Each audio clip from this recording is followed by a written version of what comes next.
Zibə xanımı ürəkdən təbrik edirəm. Zibə xanımın nənə adını, Xətayının ata adını, Nərgizin ana adını ürəkdən təbrik edirəm. Xalalarını, dayısını hamısını təbrik edirəm. Zibə xanım bugün olsun ki toyun görəsiniz.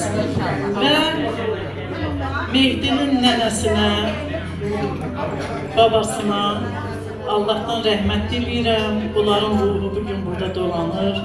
Allah günahlarını bağışlasın. O biri dünyalarını versin. Yerləri cənnətli olsun. Zibə xanım, can sağlığı, uzun ömrlə sən və balaların Mehdi bəyin toyunda süzəsiz. Mahnı oxuyasınız inşallah. Və ən xoş arzularımı bildirirəm. Sizə də gələn qonaqların hər birinə evlərində ruzi bərəkət, xeyir dua olsun.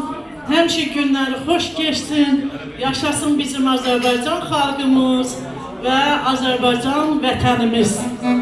Allah bizim vətənimizin zəfər çalan oğullarının ölənlərinə rəhmət, qalanlarına şəfa və can sağlığı versin. Hər birinizin balaları xoşbəxt olsun və Mehdi bəyə təzəcə yazdığım bir şeiri oxumaq istəyirəm. İcazənizlə.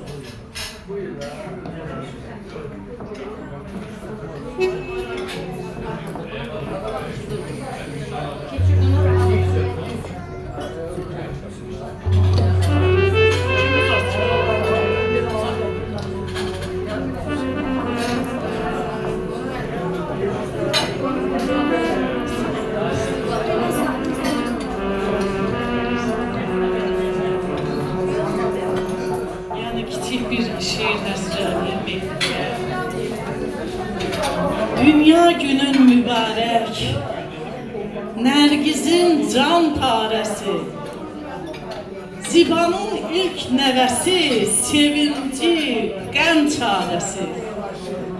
Gəlişinlə evinə işıq yaydın, nur yaydın. Biz ürəkdən deyirik, Ziba, gözünüz aydın. Nərgiz, gözünüz aydın.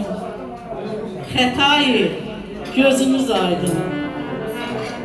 Ana adın mübarək, Nərgizim, gözəl qızım. Xala adın mübarək, yeganəm, yer ulduzum. Ayxan dayın da səni əzizləyir, çox sevir. Tez böyü, özün soruş, görək kimən çox sevir. Olsun ən yaxşı övlad, böyüyüb Mehdi bala. Ata, ana, doğmalar Mehdidən razı qalar. Mehdini bura gətirsin. Qoy eşitsin. Bunda da bir kəramət var.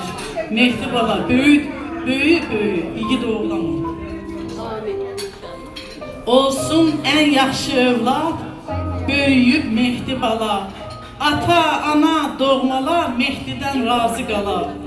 Vətənini, xalqını sevən bir igid olsun. Onu görən hər kəsin qəlbinə sevinç dolsun. Böyük ata-analı, mübarəkdir şad günün. Xoşbəxt yaşa, 100-dən çox davam etsin ad günün.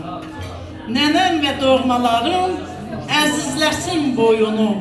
Allah qismət eyləsin, qoy görsünlər toyunu. Qoy görsünlər toyunu. Hər birinizin evinizə xeyir dua və həmişə xeyir işlər arzulayıram. Əziz vətən övladları, həmişə var olun. Zibə xanım bir daha təbrik edirəm. İnşallah Ayxanın toyunda, yeganənin toyunda var olasınız. Təbriklər, çox sağ olun. Sağ ol Xalda xanım, İlyas qızı, şairimiz gözəl, təcnis ustası, xalq şairi.